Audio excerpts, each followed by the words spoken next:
నమస్తే. అసెంబ్లీ ఎన్నికలకు ఇంకో 4 సంవత్సరాలు అనుకుంటే ఇప్పటి నుంచే ఈ 4 ఏళ్లలో ఏమి చేయాలనో రాజకీయ పార్టీలు మాట్లాడుతున్నాయి. అందులో బీఆర్ఎస్ నాయకుడు కేటీఆర్ పాదయాత్ర చేయబోతున్నారని ఒక వార్త వచ్చింది. మరొక వార్త తెలంగాణలో భవిష్యత్తు తమదే అని బీజేపీ నాయకులు అంటూ ఉన్నారు. ఇవాళ నుంచి సమీప భవిష్యత్తు వచ్చే అసెంబ్లీ ఎన్నికల నాటికి బహుశా తెలంగాణ రాజకీయం ఎట్లా ఉండే అవకాశం ఉన్నది, ఏ రాజకీయ పార్టీ ఏ విధానంతో ముందుకెళ్ళే అవకాశం ఉన్నది, ఈ విషయాల గురించి మాట్లాడదాం. మన దగ్గర సామాజిక ఆర్థిక రంగాల్లో విస్తృతంగా పనిచేస్తున్న వారు, తెలంగాణ ఉద్యమం నుంచి ఇవాల్టి వరకు రాజకీయ అంశాలపైన లోతైన విశ్లేషణ చేస్తున్నవారు ఉద్యమకారులు ఇన్నయ్య గారు నా దగ్గర ఉన్న వారితో మాట్లాడదాం. సార్ నమస్తే. నమస్తేనా. రాబోయే కేటీఆర్ త్వరలో పాదయాత్ర చేయబోతున్నట్లు వార్తలు వచ్చినాయి. అంటే కార్యకర్తలు అంటూ ఉన్నారు పాదయాత్ర చేయమని అని కూడా అన్నట్లు వచ్చింది వారితో. ఒకవేళ కేటీఆర్ పాదయాత్ర చేస్తే కనుక బీఆర్ఎస్కు అధికారాన్ని తీసుకొచ్చే అవకాశం ఉంటుందా? ప్రజల్లో ఆ మేరకు కదలిక తీసుకొని రాగలుగుతుందా? అంటే ఇది చాలా ముఖ్యమైనటువంటి ప్రశ్న, విశ్లేషణ కూడా. ఎందుకోసమంటే మనం ఏం మాట్లాడుకుంటున్నాం, తెలంగాణ రాష్ట్ర సాధన కోసం, తెలంగాణ ప్రజల ఆకాంక్షల కోసం సుదీర్ఘకాల అంటే దాదాపుగా 5-6 దశాబ్దాల అంటే మన పూర్వీకులు మొదలుపెట్టినటువంటి రాష్ట్ర సాధన, స్వయం పాలన అనే అంశాన్ని ప్రాతిపదిక చేసుకొని పుట్టినటువంటి తెలంగాణ రాష్ట్ర సమితి దిగ్విజయంగా రాష్ట్ర సాధనకి ఒక నిలువెత్తు సాక్షిగా నిలబడి 4 కోట్ల తెలంగాణ ప్రజల ఆశాజ్యోతిగా వెలుగొందినటువంటి తెలంగాణ రాష్ట్ర సమితి, దానికి ఒక ప్రాధాన్యత భారతదేశ చరిత్రలో, ప్రపంచ చరిత్రలో ఉన్నది. అయితే ఇప్పుడు మీరు అడిగినటువంటి కేటీఆర్ పాదయాత్ర ఎవరి తరపున చేస్తాడు, ఏం పేరుతో చేస్తాడు? భారత రాష్ట్ర సమితి పేరుతో చేస్తాడు. భారత రాష్ట్ర సమితికి ఉన్నటువంటి జెండా ఏంటిది?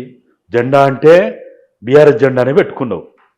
ఏ పార్టీకైనా ఒక ఫిలాసఫీ, ఒక ఐడియాలజీ, ఒక ఏజెండా, ఒక జెండా, వీటితో పాటు వ్యూహాలు, ఎత్తుగడలు, ఇది ఈ క్రమం ప్రతి పార్టీకి ఉండాలి.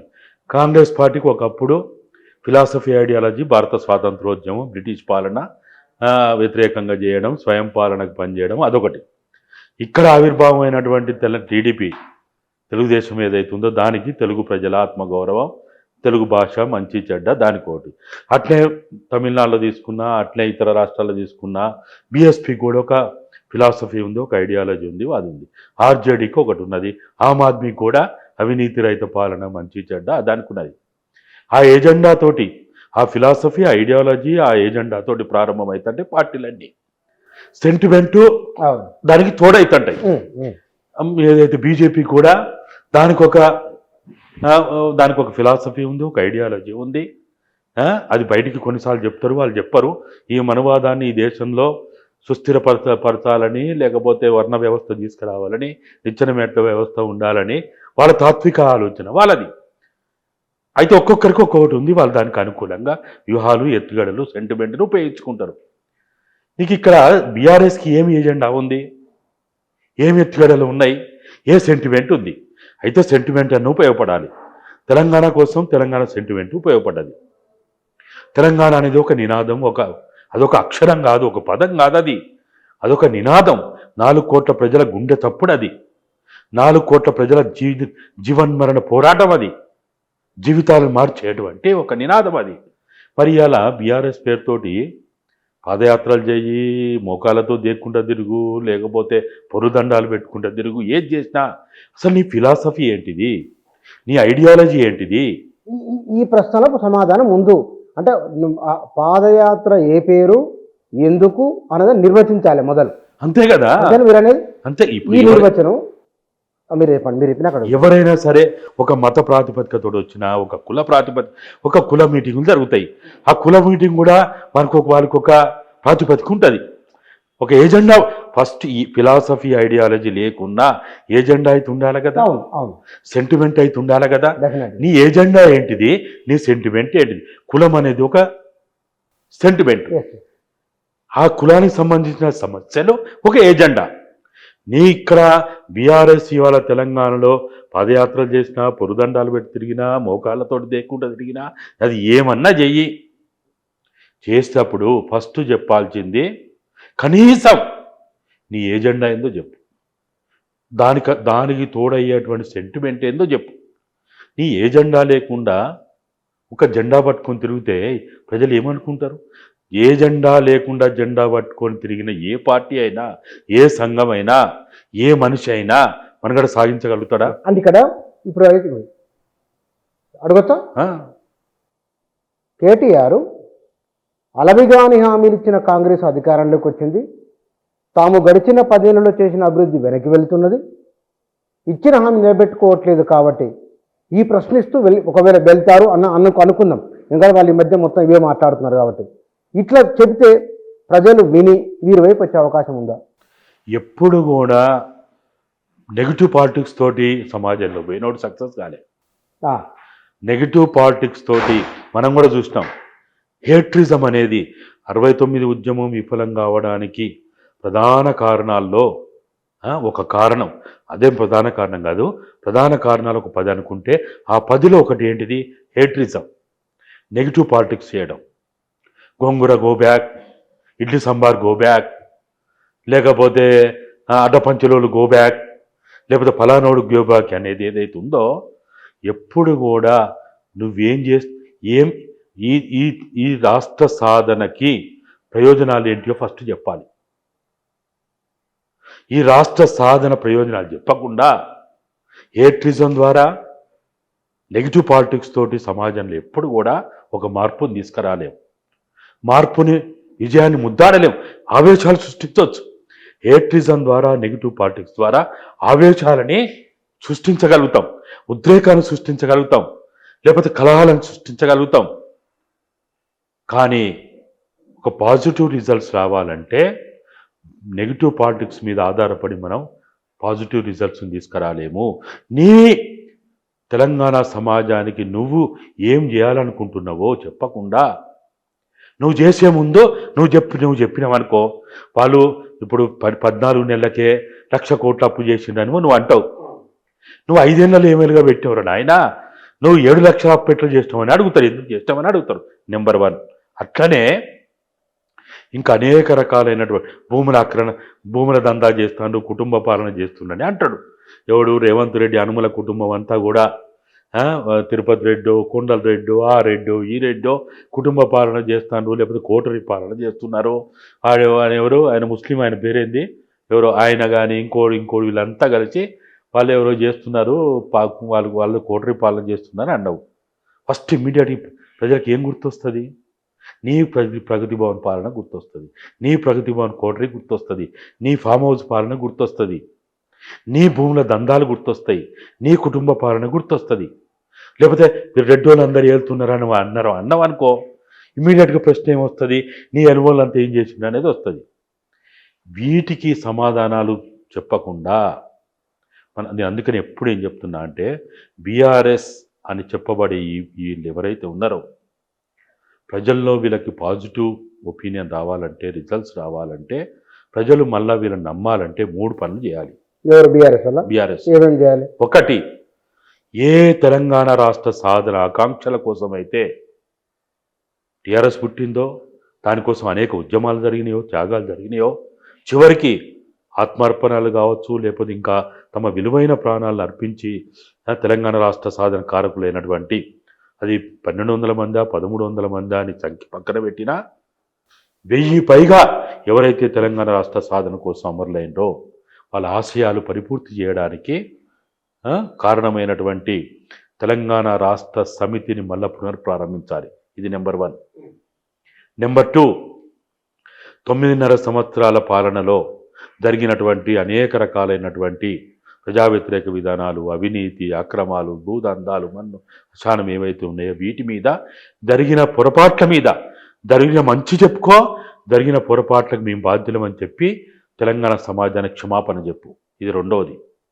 మూడవది, తెలంగాణ రాష్ట్ర సమితిని ప్రారంభించి దానికి తెలంగాణ కోసం పనిచేస్తున్న తెలంగాణ పిచ్చోళ్ళు ఎవరైతున్నారో వాళ్ళని బాధ్యతలోకి తీసుకురా, వాళ్ళ నాయకత్వంలోకి పాత తీసుకురా వాళ్ళని మళ్ళీ తీసుకురా గ్రామ స్థాయి నుంచి, మండల స్థాయి నుంచి, నియోజకవర్గ స్థాయి నుంచి, జిల్లా స్థాయి నుంచి వాళ్ళకి అవకాశాలు ఇస్తే ఈ 3 పనులు చేస్తే గనుక తెలంగాణలో ఇప్పుడు ఎవరైతే ప్రభుత్వం నడుపుతున్న వాళ్ళు కానీ, లేకపోతే కేంద్రం మా 2 సార్లు అయిపోయి 3వ సారి పాలన చేస్తున్న వాళ్ళం కానీ ఒక్క సంవత్సరంలో తెలంగాణలో వాళ్ళ రూపురేఖలు లేకుండా, వాళ్ళ జెండాలు రెపరెపలా లేకుండా చేయవచ్చు.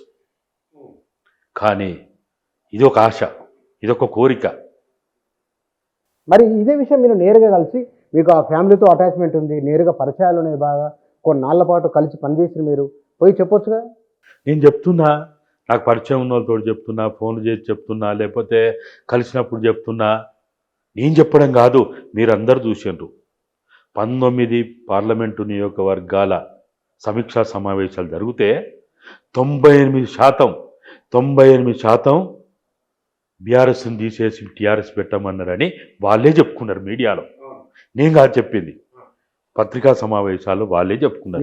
టీఆర్ఎస్ కావాలన్నా 98%, ఏదో మెజారిటీ కాదు, 98 అంటే ఇక అసలు ఆల్మోస్ట్ 100 ఇక. అయినప్పుడు ఎందుకు మారుస్తలేవు? నాకు తెలిసి ఏంటంటే ఎవరో పండితులు, వేదాంతాలు చేసేటోళ్ళు వాళ్ళట, గణాంక శాస్త్రం చేసేటోళ్ళట ఈ టైంలో వద్దు, అంకెల శాస్త్రం ఇప్పుడు సమయం కాదని చెప్తున్నది, కావాలంటే తర్వాత మార్చుకుంది కాదని ఏదో నెలలు, తిథులు, వారాలు, ఏదో రోజులు లెక్కలు చేసేమో చేస్తారు కదా. వాడు మంచోడో చెడ్డోడో, కేసీఆర్ ముంచటోడో తేల్చటోడో, యాగాలు, యోగాలు, యజ్ఞాలు అన్నీ చేసిండు కదా, అన్ని వాళ్ళే చేయించారు కదా. మరి అవన్నీ ఏం పని చేసినా ఏం పని చేయరు. ఇప్పుడు కూడా ఈ గణాంక శాస్త్రం, అంకెల శాస్త్రం చెప్పేటోడు ఇప్పుడు వద్దు, ఇంకా 4 రోజులు అయిన తర్వాత కావాలంటే మార్చుకుందామని చెప్పిండట. దానికోసం అది ఆపిందని నాకు చెప్తున్నారు, నాలాంటి వానికి. అది నిజమో అబద్ధమో తెలియదు కానీ నాలాంటి వాడికి, అరే ఏం పుట్టిందిరా మీకు రోగం, మీకు ఏమవుతుంది? మీరే చెప్తున్నారు ఇంత శాతం ప్రజలు, మీ కార్యకర్తలు, మీ నాయకులు డిమాండ్ చేస్తుందని చెప్తున్నారు. అయినప్పుడు ఏంటిది మీకున్నది? నువ్వు బీఆర్ఎస్ అని జనంలో పోతావు, ఏం చేస్తావు? పోయి ఏం చెప్తావు నువ్వు? కానీ మీరు అంటున్నారు బీఆర్ఎస్ కేటీఆర్ పాదయాత్ర వలన ఇంకో అంశాన్ని కూడా ఎక్స్పోజ్ చేయబోతుందని నాకు అనిపిస్తున్నది. అంటే ఆ పార్టీ తరఫున ముఖ్యమంత్రి అభ్యర్థి కేటీఆరే అని. ముఖ్యమంత్రి అభ్యర్థిగా కేటీఆర్ పోతే ఆ మేరకు ప్రజల్లో, యువతలో, మధ్యతరగతిలో అభిమానం ఈయన వైపు రావచ్చా? మన దేశంలో మనం ఎక్కడ చూసినా కానీ, ఎందుకంటే ఇది రాజ్యాంగం కల్పించిన హక్కు కాదు కానీ వారసత్వ హక్కు, ఆస్తికి వారసత్వ హక్కు ఉంది కానీ రాజ్యాంగం ప్రకారం రాజకీయ పరంగా హక్కు లేదు. కానీ మన మీడియా అయినా, మన సాంప్రదాయాలైనా, మనందరం కూడా మన మైండ్, మన సైకాలజీ, అరే ఇక వాడు అయ్యేదత్తే కొడుకు అవుతాడు, లేకపోతే భార్య అవుతుంది, లేకపోతే భర్త దత్తే భార్య అవుతుంది, భార్య దత్తే భర్త అవుతుంది, ఇట్లా, లేకపోతే కొడుకులు అవుతారనే ఆలోచనలోనే మనం కూడా, ఇదంతా కూడా వెనుకబడిన మనస్తత్వం కాబట్టి, వెనుకబడిన రాజ్యాంగం చెప్పిందా? నన్ను మొన్న గిట్టనే అన్నారు, వారసత్వంగా ఆయనే అవుతాడు కదా అని. అరే వారసత్వ హక్కు భారత రాజ్యాంగంలో ఎక్కడన్నా ఇచ్చిందా? కొడుకే కావాలని చట్టాలు చెప్పినాయా? రాజశేఖర రెడ్డి చనిపోతే జగన్మోహన్ రెడ్డి కావాలని, లేకపోతే ఫలానా వాళ్ళు చనిపోతే వాళ్ళే కావాలని ఎక్కడైనా ఉందా? ఇందిరాగాంధీ చనిపోతే వాళ్ళే కావాలని లేదు కదా, ఎక్కడ లేదు కదా. కానీ ఇవాళ అవునన్నా కాదన్నా కేసీఆర్ తర్వాత రామే దాన్ని కైవసం చేసుకుంటాడు, తనే ప్రకటించుకుంటాడు, నేనే వారసుని ప్రకటించుకుంటాడు అని అందరికీ తెలిసిన విషయమే. దాంట్లో ఏమి ఎవరికి అనుమానాలు లేవు, సందేహాలు కూడా లేవు. అయినప్పుడు ఇప్పుడే ఏమంత తొందర వచ్చింది? వాళ్ళెవరో ఏముంటుంది ఆడ, మనకు వాళ్ళ అవసరాల కోసం, మెప్పు కోసం భజన పనులు ఎక్కడైనా ఏ పార్టీలోనైనా ఉంటారు. వాళ్ళు అంటారు కేటీఆర్ ముఖ్యమంత్రి అంటారు, ఇంకేదో అంటారు. అరే నువ్వు ఇవాళ ఆల్లేదు సోల్లేదు అన్నట్టు అసలు నువ్వు అదేంటి మొన్న గ్రాడ్యుయేట్ ఎమ్మెల్సీలో లేకపోతే వాటిల్లో అభ్యర్థిని పెట్టలేని స్థాయిలో ఉండి ఇవాళ ఈ రాష్ట్రాన్ని తెచ్చిపెట్టిన పార్టీగా గుర్తింపు ఉండి ఒక సంవత్సరం క్రితము వరకు ఈ రాష్ట్రంలో ప్రతిపక్ష పాత్ర అర్హత లేని స్థాయిలో ఉన్నటువంటి పార్టీ ఇవాళ 12 నెలలకు 14 నెలలకే ఎన్నికలు వస్తే నువ్వు అభ్యర్థులు నిలబెట్టలేని స్థాయిలో ఉండి ఇవాళ రాబోయే 4 ఏళ్ళకి 3 ఏళ్ళకి నేనే ముఖ్యమంత్రిని ఈ వెర్రికూతలు ఎందుకు, ఈ అంబావి ఎందుకు, ఈ అహంకారం ఎందుకు? ఆ రోజు వచ్చినప్పుడు నువ్వే అవుతావా లేకపోతే ఇంకోరైతారా అదంతా వేరే విషయం. నువ్వు వర్కింగ్ ప్రెసిడెంట్వి. ఎప్పుడు కూడా రాజకీయాల్లో ఒక సమిష్టి నిర్ణయాలతోటి సమిష్టి ఆలోచనతోటి ముందుకు పోతే ఆ పార్టీ ఒక్కరిది కాదు, ఇద్దరిది కాదు, తెలంగాణ కోసం ఏర్పడ్డది. వ్యక్తి లాభాపేష్ట కోసం వ్యక్తి నిర్మాణం చేసింది కాదు. ఇవాళ పార్టీ ఉందంటే కొన్ని వేల లక్షల కుటుంబాల త్యాగాలు, ఆత్మార్పణలు, బలిదానాలు, వాటి త్యాగాల మీద ఉన్నది. కేటీఆర్ నేనేమో చేస్తా అంటే ఇప్పుడు నాకు మొన్న ఎవరు అడిగితే నేను చెప్పిన ఇప్పుడు రేపు ఏప్రిల్ 27కి 25 సంవత్సరాల వార్షికోత్సవం చేయబోతున్నారు. దేనికి చేయబోతున్నారు? టీఆర్ఎస్ ఎట్లయితే బీఆర్ఎస్ కదా. అక్కడ పెట్టే ఫ్లెక్సీలు ఏంటి, బ్యానర్లు ఏంటి, లేకపోతే అక్కడ ఏంటి బీఆర్ఎస్కి 25 ఏళ్ళు అయినాయా? మరి కాలేదు కదా, కాలేదు కదా. కానీ దానికి 25 ఏళ్ళ వార్షికోత్సవం ఎట్లా అంటావు? బీఆర్ఎస్ 25 సంవత్సరాల వార్షికోత్సవం రాస్తే తెలంగాణ ప్రజలు నవ్వుకుంటారు. తెలంగాణ వాళ్ళు కాదు, ప్రపంచంలో ఏ మూలను ఉన్నోడైనా అరే వీడేవాడు మెంటల్గాడా, పిచ్చిలేసిందా, తిక్కలు కూడా గాయంత తెలియదా, వానికి తెలియకపోవచ్చు, చదువుటోనికి తెలియదా, రాష్ట్రానికి తెలియదా? రేపు పత్రికలు కూడా బీఆర్ఎస్ 25 సంవత్సరాల వార్షికోత్సవం రాస్తే ఏమనుకుంటారు? కాబట్టి ఇవన్నీ కూడా ఏంటంటే ఒక అనాలోచిత చర్యలు, అనాలోచిత విధానము, అహంభావంతో కూడిన మూర్ఖత్వంతో కూడిన పని విధానం తప్ప. అరే నువ్వు పాదయాత్ర చేయవడొద్దని పాదయాత్ర పక్కన పెట్టు, పాదయాత్ర ఇప్పుడు చేస్తావు తర్వాత చేస్తావు. ప్రజా సమస్యలు ఎక్కడెక్కడైతే ఉన్నాయో రాజకీయాలు పక్కన పెట్టి ప్రజా సమస్యల ప్రాతిపదికగా అక్కడ పోయి పనిచేయి, పనిచేయి. ఎవడొద్దంటాడు? ఇప్పుడు వీళ్ళు నేను మొన్న ఎవరో చెప్తుంటే విన్నా, గ్రూప్ 1 గ్రూప్ 2 వాళ్ళకి హైకోర్టు దాకా పోయి సుప్రీంకోర్టు దాకా పోయిండు, లాయర్ను పెట్టిండు, ఏదో అడావుడి చేసిండు. ఒక 2-3 రోజుల కార్యక్రమం జరిగింది, అయిపోయింది. వీళ్ళ నాయకులు పోయిండు, కేటీఆర్ పోయిండు, శ్రవణ్ పోయిండు, మొత్తం పోయిండు, పెద్ద లాయర్ని డబ్బులు ఇచ్చి పెట్టినామన్నారు. తర్వాత ఏంది ఎరిగిన పరిస్థితి? ఈ గ్రూప్స్కు ఎవరైతే నాయకత్వం వహించినటువంటి వాళ్ళు ఉన్నారో పాపము, వాళ్ళ చేతులు ఉంగనారు, మెడలో గొలుసులు, వాళ్ళ ఆస్తులు పాస్తులు ఇక్కరించి వాళ్ళకి అక్కడ కనీసం లాయర్లకు ఫీజులు కట్టలేక, అక్కడ ఉన్న లాడ్జులలో ఉన్న వాటికి డబ్బులు కట్టలేక, డబ్బులు గతి లేక, ఏ పూట కనీసం తిండికి దిక్కులేక అక్కడ వాళ్ళు నానా కష్టాలు పడి ఉన్న వస్తువులను అమ్ముకొని కుదోబెట్టి వాళ్ళు మళ్ళీ తిరిగి హైదరాబాద్ రావాల్సిన పరిస్థితి వచ్చింది. నువ్వేం నిలబడ్డావు? ఆరంభ సూరత్వం పనికిరాదు. దేనికైనా ఆరంభ సూరత్వం పనికిరాదు. అంతం చూడాలి. అంతం వరకు నువ్వు ప్రజలతో ఉండాలి. ఏదో ఒక పూట భాగవతం చేసి నువ్వు తెల్లారి నుంచి అవపడకపోతే ప్రజలు ఏమనుకుంటారు? పాలకుడెంతో నువ్వంతే అనుకుంటారు. ఇవాళ వీళ్ళు పాదయాత్రలా లేకపోతే ఇంకొక యాత్రలా వీటన్నిటి పక్కన పెట్టి ప్రజా సమస్యల వేదికగా వీళ్ళు కనుక పనిచేస్తే తెలంగాణ సెంటిమెంటు, తెలంగాణ వాదం, నినాదం అన్నిటికంటే ముందు మేము 9.5 సంవత్సరాల పాలనలో చేసిన తప్పులకి మేము బహిరంగ క్షమాపణ చెప్తున్నాం అని చెప్తే తెలంగాణ ప్రజలు ఎంతో క్షమాపణ గుణం ఉన్నోళ్ళు. ఇప్పుడు మీకు మాకు నాకంటే ముందు నుంచి మీరు జర్నలిజంలో ఉన్నారు కాబట్టి who is KCR, what is KCR అనేది మీకు తెలుసు కదా. మీరు చిన్నప్పటి నుంచి చూస్తూ ఉన్నారు. ఆయన టీడీపీలో ఉన్నప్పుడు లేకపోతే ఇంకా కలిసి పనిచేసారు కదా. మీరు నేనేమో కలిసి పని చేసిన. మేము మీడియా కవరేజ్ వరకు ఉన్నాం తప్ప మీరు కలిసి ఒకే దగ్గర తిన్నారు, ఒకే దగ్గర ఉన్నారు. మీరు దాని ప్లాన్లో కూడా మీరు ఉన్నారు కదా. నాకు దాదాపుగా 80 నుంచి తెలుసు. మరి ఆయన దొంగ నోట్లది కావచ్చు, దుబాయ్ శేఖర్ కావచ్చు, ఇంకోటి నాకు మొత్తం వాళ్ళ కుటుంబ చరిత్ర నేను, ఎందుకంటే ఆ ప్రాంతంలో నన్ను పీపుల్స్ వార్ పార్టీ ఫస్ట్ ఆర్గనైజర్కి పంపింది కాబట్టి మెదక్, సిద్దిపేట, గజ్వేలు, షామీర్పేట వరకు నేను మొత్తం తిరిగేది కాబట్టి దుబ్బాక అదంతా నాకు మొత్తం తెలుసు. చింతమడకకి నేను అప్పుడే పోయినా, ఇప్పుడు కొత్తగా పోయింది కాదు. ఆయన గురించి ముందే ఒకట్లోనే పోయినా, నేను నడుచుకుంటూ పోయినా, నడుచుకుంటూ అప్పుడు ఏమున్నది, నడుచుకుంటూనే కదా తిరిగేదంతా కూడా. కాబట్టి నాకు అంతా తెలుసు. అయినా తెలంగాణ ఉద్యమంలోకి వస్తా అన్నప్పుడు పాత చరిత్ర అంతా మర్చిపోయి పక్కన పెట్టి మనం ఆయనతో కలిసి పనిచేయలేదా, ఆయన తీసుకొచ్చి నాయకుడు అని చెప్పి సమాజాన్ని చూపించలేదా? కాబట్టి ప్రజలు క్షమిస్తారు, గతం అనుకుంటారు. ఈ రోజు నువ్వేందనేది ఆలోచిస్తారు. కాబట్టి ఇప్పుడైనా గతాన్ని సమీక్షించుకొని వాళ్ళు చేసిన పనిని ఒప్పుకుంటే, తప్పును ఒప్పుకుంటే, రాము ఇప్పుడు ఆయనకు అంత ఐడెంటిటీ లేదు తెలంగాణకి. తెలంగాణకు ఐడెంటిటీ అంటే మళ్ళా పార్టీలో ఉన్న వాళ్ళల్లో వేరే వాళ్ళు. ఇంకా హరీష్కి ఒక ఐడెంటిటీ ఉంది, హరీష్కి ఒక ఐడెంటిటీ ఉంటుంది తెలంగాణకు సంబంధించి వస్తే. ఇంకా మిగతా పార్టీలో ఉన్న వాళ్ళకి, ఇంకా మిగతా వాళ్ళకి ఐడెంటిటీ ఉంటుంది. కానీ కుటుంబ పరంగా చూస్తే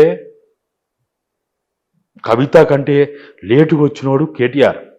రాము కవిత ముందు వచ్చింది, ఇంకా 2002కే విదేశాల నుంచి వచ్చేసింది ఆమె కాలిరిగితే. రాము వచ్చింది ఎప్పుడు? 2005లో వచ్చిండు, 4 తర్వాత వచ్చిండు. ఫస్ట్ మన 42 మంది ఎమ్మెల్యేలు పోటీ చేసినప్పుడు లేడు, కాంగ్రెస్తో పొత్తు పెట్టుకొని చేసినప్పుడు లేడు. హరీష్ రావు మంత్ అయిన తర్వాత అప్పుడు ఇక కుటుంబం వల్ల కావచ్చు, వ్యక్తిగతంగా కావచ్చు, అరే నేను ఉండాల్సిన స్థానంలో హరీష్ చేరిండి అని చెప్పి అభిప్రాయం కావచ్చు, మొత్తానికి అప్పుడు వచ్చిండు. కవిత కంటే వెనుకొచ్చాడు. కాబట్టి ఇప్పుడు రాముకి తెలంగాణకు సంబంధించి చూసినప్పుడు అంత ఐడెంటిటీ ఉండదు. కాబట్టి దీన్ని కేసీఆర్ దీన్ని సమీక్షించుకొని కేసీఆర్ ముందుకు వస్తే మీరు అన్నట్టు ఖచ్చితంగా ఎంతో కొంత దానికి ఒక ప్రాణం పోసినట్టు అవుతుంది. ఇక్కడ మీరు ఒక మాట, ఇది బీఆర్ఎస్ మాట్లాడుతూ ప్రారంభంలో ఒక బీజేపీ నిచ్చెన మెట్ల కుల వ్యవస్థను తీసుకురా ప్రయత్నం అని అన్నారు కదా, అది సాధ్యమయ్యే పనేనా? మీరు ఒకరు ఎందుకు, ఏ ఉద్దేశంతో ఆ కామెంట్ చేశారు మీరు? అంటే బీజేపీ యొక్క ఇదేదో నేను చెప్పేది కాదు, వాళ్ళు చెప్పేదే. వాళ్ళు శ్యాంప్రసాద్ ముఖర్జీ కావచ్చు, గోల్వార్కర్ కావచ్చు, లేకపోతే వాళ్ళందరూ ఎవరైతే సావర్కర్ కావచ్చు, వాళ్ళ పితామహులు ఎవరెవరైతే ఉన్నారో వాళ్ళు చెప్పిందే, వాళ్ళ అఫీషియల్ పత్రిక వాళ్ళు రాసుకున్నదే. మనమేం కొత్తగా చెప్పేది కాదు. వాళ్ళు ఈ దేశంలో ఖచ్చితంగా వర్ణ వ్యవస్థ ఉండాలి, అదే కరెక్టు, నిచ్చరమెట్ల సమాజం ఉండాలి, దీనికి ఒక మనుధర్మం అనేది రాజ్యాంగ ధర్మం కాదు. అంటే భారత రాజ్యాంగం ఏదైతే ఉందో భారత రాజ్యాంగం కాకుండా మనుస్మృతి, మనువాద ధర్మం ఏదైతే ఉందో దాని ప్రకారం ఉండాలనేది ఇది వాళ్ళ ఫిలాసఫీ. ఒక్కొక్కరికి ఒక ఫిలాసఫీ ఉంటుంది, ఒక్కొక్కరికి ఒక ఐడియాలజీ ఉంటుంది. అది తప్ప ఒప్ప అనేది అది వేరే విషయం. కమ్యూనిస్టులకు ఒకటి ఉన్నది, ఇంకొకరికి ఉంటుంది. సెక్యులరిజానికి ఒక ఫిలాసఫీ, ఫెడరలిజానికి ఒక ఫిలాసఫీ, ప్రజాస్వామ్యానికి ఒక ఫిలాసఫీ, మనువాదానికి ఒక ఫిలాసఫీ. మనువాదం యొక్క దాని కార్యాచరణే నిచ్చరమెట్ల సమాజం. లేకపోతే బ్రాహ్మణ, క్షత్రియ, వైశ్య, శూద్ర ఎక్కడి నుంచి వచ్చింది ఈ సమాజంలో? మరి బీజేపీ తెస్తారంటారా అట్లా ఆ వ్యవస్థ? అంటే వాళ్ళు తేవడానికి ప్రయత్నాలు చేస్తారు. కమ్యూనిస్టులు ఎట్లయితే సమాజ స్థాపన కోసం ప్రయత్నం చేస్తారో, దోపిడీ రహిత సమాజ స్థాపన కోసం ప్రయత్నం చేస్తారో, ఎలాంటి ఆధిపత్య లేని జెండరాధిపత్యం కావచ్చు, కులాధిపత్యం కావచ్చు, మతాధిపత్యం కావచ్చు, లేకపోతే ఆర్థిక ఆధిపత్యం కావచ్చు లేనటువంటి ఒక సమాజ లక్ష్యం ఏదైతే కమ్యూనిస్టులకు ఉంటుందో వాళ్ళది అది ప్రయత్నం చేస్తారు. తప్పేమో. ఇప్పుడు వాళ్ళ ప్రయత్నం వాళ్ళు చేస్తారు. అయితే వాళ్ళు ఎక్కడ కూడా వాళ్ళ ఫిలాసఫీ, ఐడియాలజీని బహిరంగం చేయరు, చెప్పరు. చెప్పకుండా వాళ్ళు దాన్ని ఇప్పటివరకు మాది వర్ణ వ్యవస్థ మనుధర్మం అని ఎక్కడని చెప్పిందా? ఇప్పుడు మెల్లమెల్లగా వాళ్ళు మెల్లమెల్లగా తీసుకొస్తున్నారు. వాళ్ళు కూడా డైరెక్ట్ చెప్పరు. ఆర్ఎస్ఎస్ చెప్పదు, బీజేపీ చెప్పదు. ఎక్కడన్నా ఈ రాజ్యాంగాన్ని మారుస్తా అని ఆర్ఎస్ఎస్ చెప్పిందా, లేకపోతే బీజేపీ చెప్పిందా, అమిత్ షా మోడీలు చెప్పిందా? చెప్పరు వాళ్ళు. లేకపోతే బీజేపీ అధ్యక్షులు చెప్పిందా? కానీ వాళ్ళకి సంబంధించిన మనుషులతో మాట్లాడిస్తారు, లీకులు ఇస్తారు. లీకులు రాలేదా? ఈ రాజ్యాంగాన్ని మారుస్తాం. నిన్న కుంభమేళా జరిగింది కదా. మేము భారత్ బచావో తరపున సంవత్సరాల 2 ఏళ్ళ నుంచి చెప్తా వచ్చినాం. దాదాపుగా 110 మందితోటి, సాధువులు సన్యాసులతోటి సనాతన లేకపోతే ప్రాచీన భారత రాజ్యాంగం ఏదైతే వాళ్ళు ఏమంటున్నారు, మనుధర్మం అంటలేరు, ప్రాచీన భారత రాజ్యాంగం అంటున్నారు. మనుధర్మం అంటే ప్రజల వ్యతిరేకత వస్తుంది. ఎందుకంటే మనుధర్మానికి ఈ సమాజం, మనుధర్మం అంటే అంటే ప్రజల్లో విపరీతమైన వ్యతిరేకత ఉంది. ఎందుకంటే తరతరాలుగా కొన్ని వందల వేల సంవత్సరాలుగా ఒకప్పుడు కర్మ సిద్ధాంతం కావచ్చు, దాని తర్వాత మనువాదం కావచ్చు. మహిళలకి మనం చూసినాం కదా, మహిళలకి ఏ సతీసాగనం అయితేంది, బాల్య వివాహాలు అయితేంది, లేకపోతే ఇంకా అనేక రకాలైనటువంటి ఏవైతే ఉన్నాయో, ఇవాళ మళ్ళా మనువాదం వస్తుందని వాళ్ళు ప్రకటిస్తే ఇక్కడ వాళ్ళు బతికి పట్టగట్టలేరు. కాబట్టి వాళ్ళు దాన్ని ఒక ముసుగు ఉంచి వాళ్ళు ఎక్కడ బయట చెప్పరు. వాళ్ళు ఎక్కడ చెప్తారా? దేన్నైనా బయటికి చెప్తారా? వాళ్ళొక పకడ్బందీ వ్యూహంతో వాళ్ళు వస్తున్నారు. కానీ ఈ సమాజంలో ఉన్న ఆదివాసీలు కావచ్చు, గిరిజనులు కావచ్చు, దళితులు కావచ్చు, బహుజనులు కావచ్చు, నూతన పార్లమెంటు భవనంలో భారత రాజ్యాంగాన్ని పెట్టాల్సిన స్థలంలో రాజదండు పెట్టినప్పుడే సెంగోల్ ఈ ప్రజలు మేల్కొనకపోతేనే ఇక్కడ దాకా వచ్చింది. అంబేద్కర్ జయంతులు చేయడం, అంబేద్కర్ వర్ధంతులు చేయడం, లేకపోతే కమ్యూనిస్టులు సెక్యులరిజం, లేకపోతే నక్సలైట్లు సెక్యులరిజం అని మాట్లాడడం, లేకపోతే ఇంకోటి మాట్లాడుతున్నారు. కానీ అందరికి రాబోయే రోజుల్లో భారతదేశ ప్రజలకి 145 కోట్ల ప్రజలకి ఒక అణుబాంబు కంటే, ఆటం బాంబు కంటే, లేకపోతే అనేక రకాల వైరస్ల కంటే కూడా భయంకరమైనటువంటి ప్రమాదం రాబోతున్నది. అది గ్రహించక మన వాళ్ళందరం, నాతో సహా మీతో సహా మనందరం కూడా నా దాకా రాలేదు కదా, ఉత్తగానే మాట్లాడుతున్నారు, ప్రమాదం ఎక్కడున్నది, అది ఈ ప్రమాదానికి రంగు రుచి వాసన ఉండదు. ఈ ప్రమాదానికి మీరు అంత ఆందోళన చెందాలి, అంత తీవ్రత ఏముంది? ఉన్నది, చాలా తీవ్రత ఉన్నది. అంటే మళ్ళీ దళితులను ఊరి బయటికి వెళ్ళగొడతారా? ఖచ్చితంగా వెళ్ళగొడతారు. మీరు చూడండి, అరే నువ్వు ఇలా భారత రాష్ట్రపతి ఏ లోక్సభ, రాజ్యసభ, అదే కదా పార్లమెంట్ హౌస్ అంటే ఏంటిది? లోక్సభ, రాజ్యసభ నిర్వహించేదాన్నే పార్లమెంట్ హౌస్ అంటారు. ప్రారంభోత్సవానికి ఆమెకు అక్కడ ప్రాతినిధ్యం ఉందా?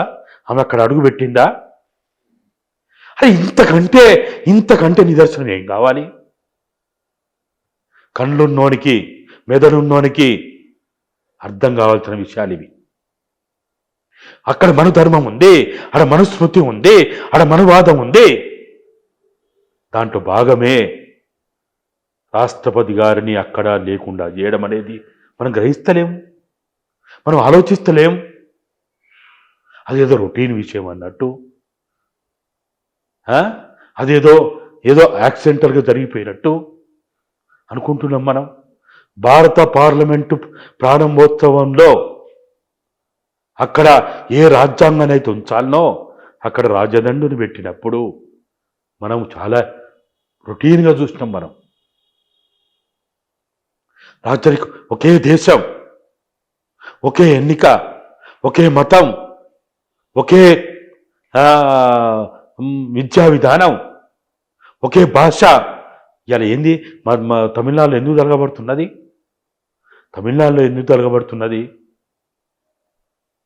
ఇలా ఎన్ఈపిలో ఏం చెప్తున్నారు? ఎన్ఈపి ఏం చెప్తున్నది?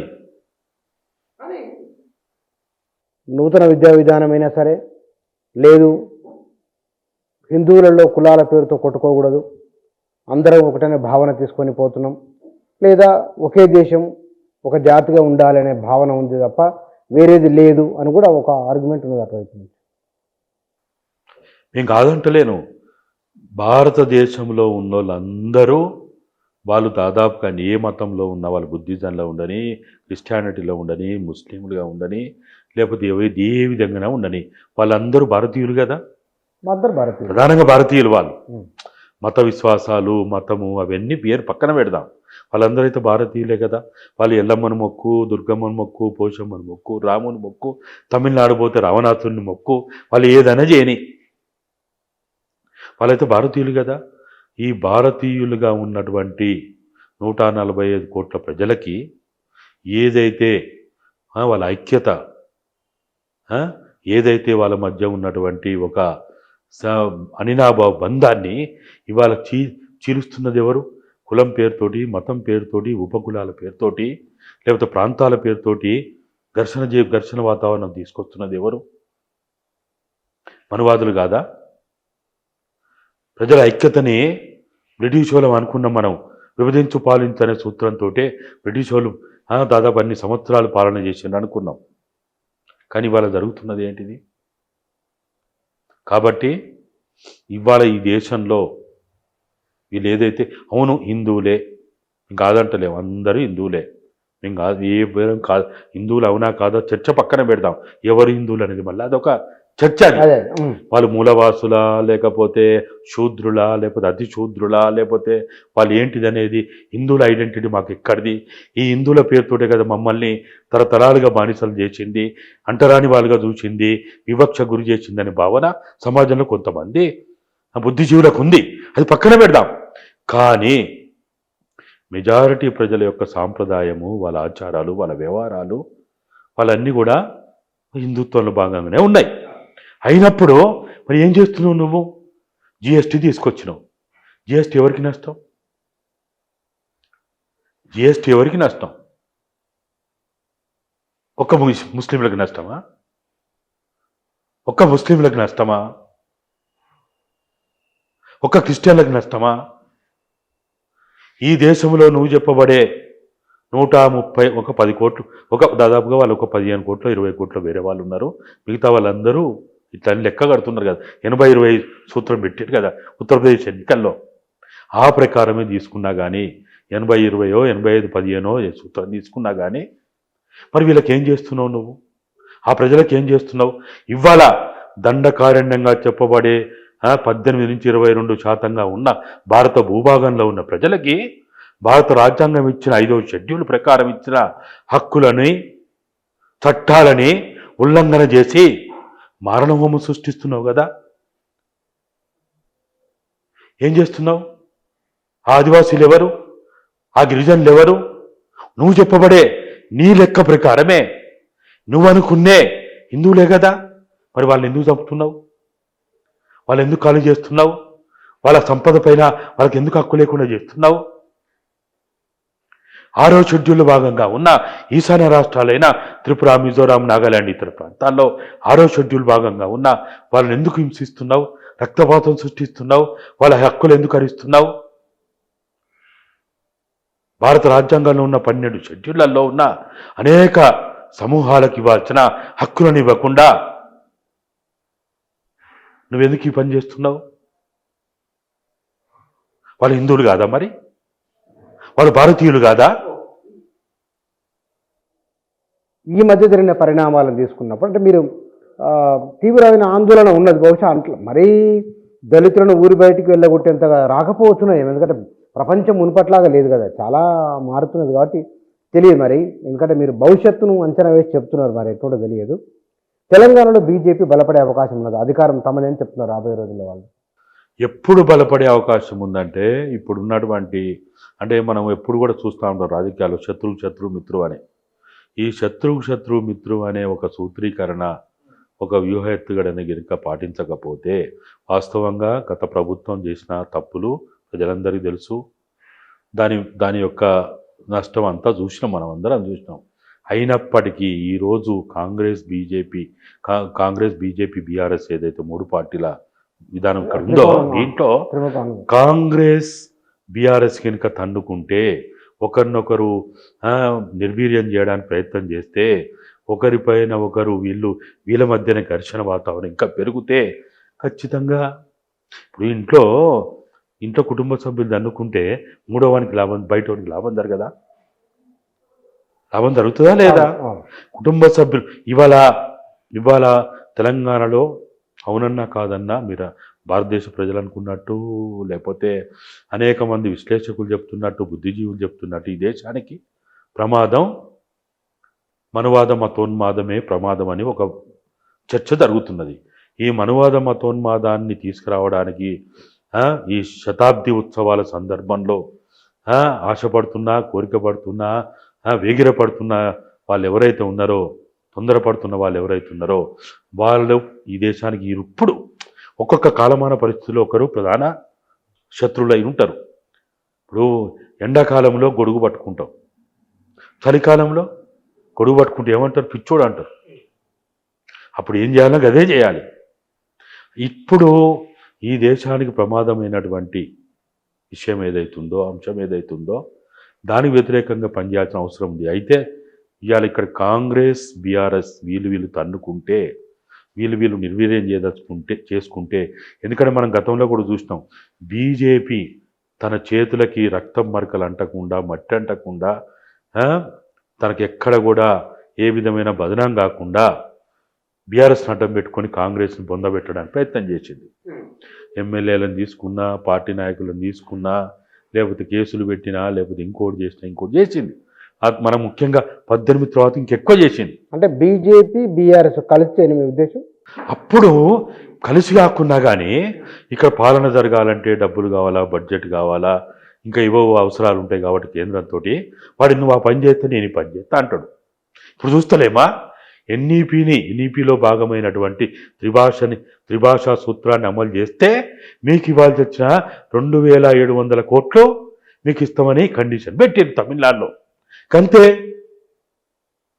కొన్నేమో బహిరంగంగా పెడతారు వాళ్ళు కండిషన్లు, కొన్నేమో ఇండైరెక్ట్గా పెడతారు. మనం చూడలేదా ఏవేవి ఎందుకు చేసిండో? నాకు ఆ పార్టీలో ఉన్న వాళ్ళందరూ మంత్రులు ఎమ్మెల్యేలు వాళ్ళందరూ నాకు తెలుసు కదా. నేను అడిగేది అప్పుడప్పుడు, అరే ఈ పిచ్చి పనులు ఎందుకు చేస్తున్నావు అంటే, ఏం చేయాలి నన్న మాకు తప్పలేదు, మేము అది చేయకపోతే వాడు డబ్బులు ఇచ్చేటట్లేడు, మనకు రావాల్సినవి కూడా వచ్చేటట్లేవు, ఇవ్వాల్సినవి కూడా ఇచ్చేటట్లేరు, కాబట్టి మేము చేస్తున్నాం. ఆఖరికి అరే మీకు చాలా మంచోడు అనుకున్నారు, మీకు ఉపయోగపడ్డాడు అనుకున్నాడు ఎవరు? వాడు భువనగిరోడు ఎవడు? నరహంతకుడు నయ్యం. ఎందుకు చంపినాని అడిగిన. వాళ్ళకు ఉపయోగపడ్డాడే కదా.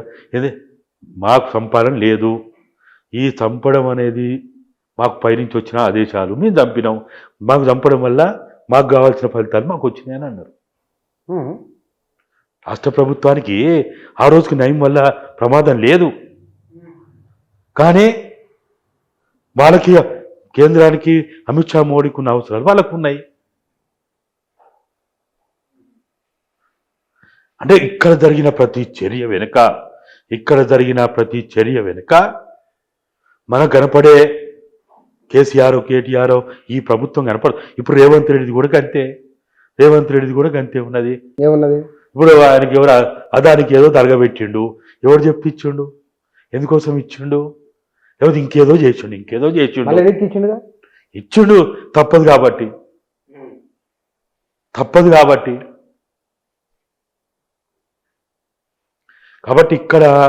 ఇక్కడున్న కాంగ్రెస్ పార్టీ ఇప్పుడున్న నాయకత్వం కూడా ముఖ్యమంత్రి కానీ మంత్రులు కానీ బీజేపీ ఇచ్చే ఏజెండాలో మీరు పనిచేస్తే బీజేపీ ఏజెండా ఇస్తుంది, బీఆర్ఎస్ని బొందబెట్టు, బీఆర్ఎస్ని మొత్తం విచ్ఛిన్నం చెయ్యి అని అంటది.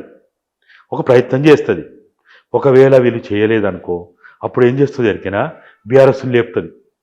BJP BRS లేపుతుంది. లేపి వారికి ఎట్లా చేసి ఇక్కడ త్రిముఖ పోటీ ఉండొద్దు, ద్విముఖ పోటీ ఉండాలి, ఇద్దరి మధ్యనే ఉండాలి. ఉంటే వాళ్ళకి ఈజీ అక్కన అవుతుంది. అప్పుడు ఇప్పుడు బీఆర్ఎస్ తోటి ఇప్పుడైతే కాంగ్రెస్ తోటి బీఆర్ఎస్ చంపాలని ప్రయత్నం చేస్తున్నట్టుగా మాకైతే అర్థమవుతా ఉన్నది. ఇంకొక 6 నెలలు సంవత్సరం చూస్తారు వాళ్ళు. ఇది జరగలేదనుకో అప్పుడు బీఆర్ఎస్ తోటి కాంగ్రెస్ మీద ఒంటికాలతోటి మీరు యుద్ధం చేయండి అని వాళ్ళకి రెచ్చగొడతారు.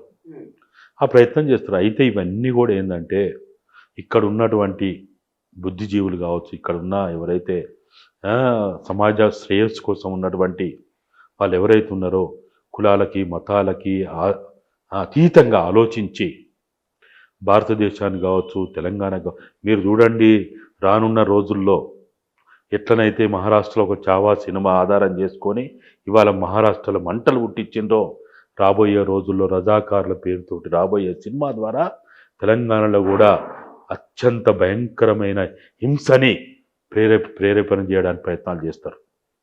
చూద్దాం ఏమైతే చూద్దాం. ఇక్కడ ఈ కాంగ్రెస్ ప్రభుత్వం 15-16 నెలల కాలంలో ముఖ్యమంత్రి పైన సోషల్ మీడియాలో కామెంట్లు అక్కడ ఆగ్రహావేశాలు అవి అని అంటున్నారు కదా, మీరు పబ్లిక్లో తిరుగుతున్నారు కదా, ప్రజలలో నిజంగానే వ్యతిరేకత వచ్చింది అప్పుడే 15 నెలలకి? అంటే వ్యతిరేకత అని మనం చెప్పలేం, కానీ బాధ అవుతుంది. ఎందుకు బాధ? అరే గత ప్రభుత్వం కంటే భిన్నగా ఉంటుంది అనుకున్నాం, గత ప్రభుత్వానికంటే పరిపాలనలో ఎమ్మెల్యేలు కావచ్చు, మంత్రులు కావచ్చు, ముఖ్యమంత్రి కావచ్చు తేడా చూపిస్తాడు అనుకున్నాం, అట్లా అవపడతలేదే అనే ఒక బాధ అవుతున్నది. మనకు ఎప్పుడు కూడా మనిషికి ఫస్ట్ బాధ వస్తుంది, తర్వాత కోపం వస్తుంది, తర్వాత ఆవేశం వస్తుంది, తర్వాత వ్యతిరేకత వస్తుంది, తర్వాత ప్రతిఘటన వస్తుంది. ఇది ఒక సీక్వెన్స్. ప్రతి మనిషికి తల్లిదండ్రుల మీద కూడా బిడ్డలకి ఫస్ట్ బాధ వస్తుంది. మనం ఎవరైనా చనిపోయినంటే కూడా బాధ ఫస్ట్ వస్తుంది, తర్వాత అనేక రకాలుగా వస్తుంది. బాధ ప్రాథమికంగా ఉంటుంది. ఈ బాధ నుంచి కోపం నుంచి ఇట్లయితే మార్పు చెందుకుంటూ వస్తుంది. ఈరోజు రేవంత్ రెడ్డి ఇష్టంతోటో కోరుకోనో ఆశపడో తెచ్చుకున్న పాలన అట్లా లేదనే ఒక బాధ అయితే ఉంది. ఈ బాధ కొన్ని చోట్ల కోపంగా కూడా కనపడుతుంది. కానీ ఈ బాధ ఈ కోపం ఇంకా నిరసనల వరకు పోలే. ఒకవేళ నిరసనల వరకు పోయే పరిస్థితి ఉంటే తెలంగాణలో రైతు బంధు ఇవ్వకపోయినా లేకపోతే ఇంకోటి చేయకపోయినా ఉండనా? అంటే ఆ స్థాయికి ఇంకా రాలేదు. రాకపోవడానికి ప్రజలు కూడా అర్థం చేసుకున్నారు. ఏది వాళ్ళు కాంగ్రెస్ పార్టీ చేసినాం, రేవంత్ రెడ్డి చేసినాం, అది మంచి పని గొప్ప పని. ఏంటంటే ప్రభుత్వం వచ్చిన తర్వాత మొట్టమొదటి అసెంబ్లీ సమావేశాల్లోనే ఉన్నదేందో లేనిదేందో గత ప్రభుత్వంలో జరిగింది ఏందో బయలు చేసి శ్వేతపత్రం రూపంలో వివిధ సెక్టార్ వైజ్ విద్యుత్ రంగం లేకపోతే నీటిపారుదల రంగం, ఆ రంగం ఈ రంగం, అప్పులో ఎంత అయింది, బడ్జెట్ ఏంది, మంచి చెడైంది బహిరంగం చేయడం వల్ల అర్థం చేసుకున్నారు. ఇప్పటికి ప్రజలకు అర్థమైంది. అక్కడి వరకు మాత్రం ప్రజలకు అది చాలా, ఇక్కడ మామూలు పట్టణాల్లో కాదు, మా ఆదివాసీ గూడాల్లో కూడా అరే ఈ దేశం దివాలా తీసిందట, ఈ రాష్ట్రం దివాలా తీసిందట, అప్పుల పాలైందట, మొత్తం సంపదనంతా తాకట్టు పెట్టిందట, బస్టాండ్ తాకట్టు పెట్టిందట, బస్తీపోలు తాకట్టు పెట్టిందట, సబ్ స్టేషన్ తాకట్టు పెట్టి. మేము అప్పుడప్పుడు ఆదివాసీ ప్రాంతాలకు పోయినప్పుడు లేకపోతే వాళ్ళు అంటున్నారు, మమ్మల్ని అడుగుతున్నారు. అంత సీరియస్ అంత చాలా. ఎందుకంటే ఇప్పుడు మీరున్నారు కదా, మీరేం తక్కువనా, మీ ప్రభావం తక్కువ లేదు, మీ యూట్యూబ్ ఛానళ్ళు సోషల్ మీడియా చాలా తక్కువ లేదు. మీరు చేసే పొగడ్తలతో కూడుకున్న వారి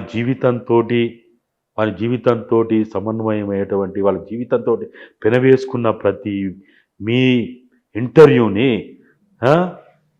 టెలికాస్ట్ అయిన ప్రతి ఇంటర్వ్యూని ప్రజలు ఓన్ చేసుకుంటున్నారు.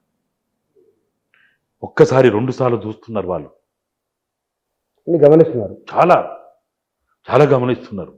మేము పోయేసరికి మేము మాట్లాడింది మేము మర్చిపోతాం.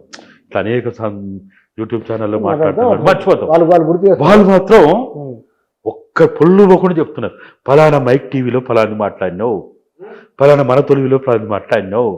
అయితే కొన్నిసార్లు ఒకవేళ మాటలు దొరినా లేకపోతే వాళ్ళకి నచ్చని ఉన్నా చెప్తున్నారు వాళ్ళు, మాట్లాడిందని. అన్నాను ఫలానా కేసీఆర్ని పొగిడితే మంచి అనిపించలేదు అంటాడు, రేవంత్ రెడ్డిని పొగిడితే మంచి అనిపించలేదు అంటాడు, ఫలానా ఫలానా చేస్తే బాగా ఆ విధంగా వాళ్ళ అభిప్రాయం చెప్తున్నారు.